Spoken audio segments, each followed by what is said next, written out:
Hello, my name is Alex Griffin, and this is my presentation on employee counseling within a human resources development context. What is stress? Stress is a natural biological process which everyone experiences. Some common stressors include perceived pressure towards one's job or their financial situation. Stress negatively impacts us and the way that we perform in our jobs in a variety of ways, such as fatigue, burnout, or general boredom. But what can we do about this? Counseling is a form of one-on-one interaction between a counseling practitioner and a patient with the purpose of remedying some issue impacting the patient's life. Within an organization's human resources development program, this is referred to as employee counseling.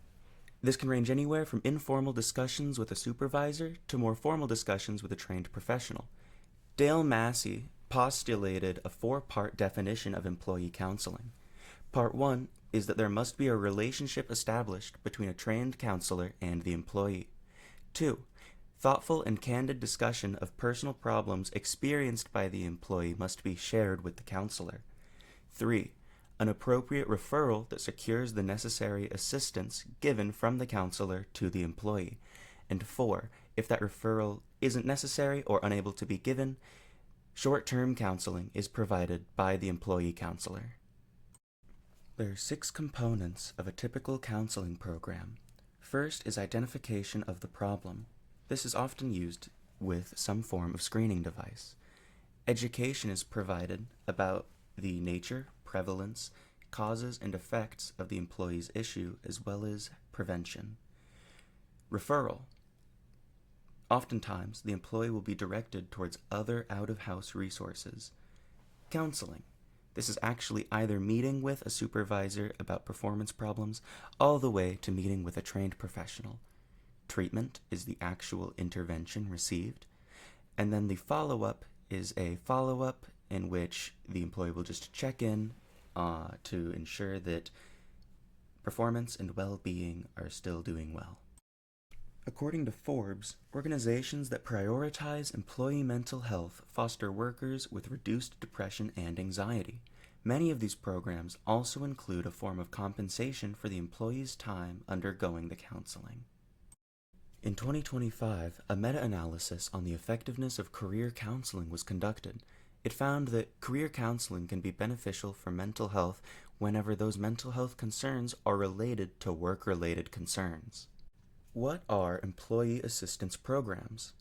Employee assistance programs are a type of job-based program attached to the organization concerned with identifying and motivating troubled employees to resolve their issues.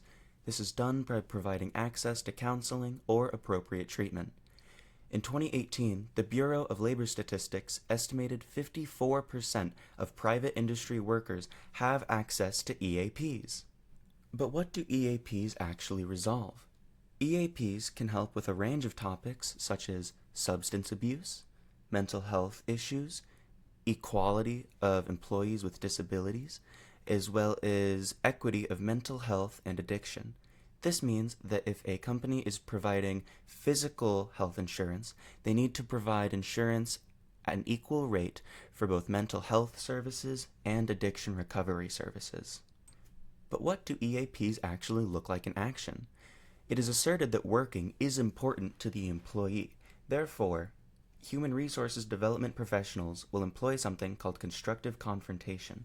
They will approach the employee and use the reduced performance as a reason that they need to seek help. And this has been found to be positively impactful. Stress interventions are anything initiated by an organization with the goal of reducing work-related stressors or assisting individuals who have already been exposed to those stressors. There are 2 types of intervention. Educational intervention just involves educating the employee, and skill acquisition intervention gives the employee the skills they need to actually deal with the stress. Companies also employ employee wellness programs, which are programs that promote employee fitness and health, as well as health promotion programs, which are similar to employee wellness programs. However, these are made up of the actual activities that promote health instead of just educating about health and fitness. These aim to help resolve a variety of issues such as weight control, smoking and addiction, as well as hypertension. There are a couple of confounding legal issues and unintended consequences, however. Employees must be treated fairly.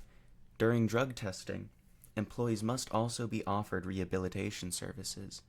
The ADA prohibits discrimination against people with disabilities, and whenever requesting accommodations, they have to be reasonable accommodations. They have to be feasible for the organization to fulfill, and they must not impose any sort of undue hardship.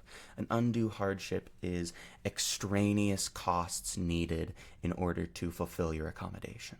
In summary, the Human Resources Development Department of an organization is concerned with employee physical and mental well-being. Organizations have several implementations to mitigate poor employee health, such as employee counseling, employee assistance programs, and stress interventions. Efforts made by organizations to improve mental health in employees have been found to be effective. So the next time you are having difficulty in your career, consider reaching out to your Human Resources Development Department. And finally, here is a list of references that I used throughout the course of this project. Thank you so much for listening, and have a nice day.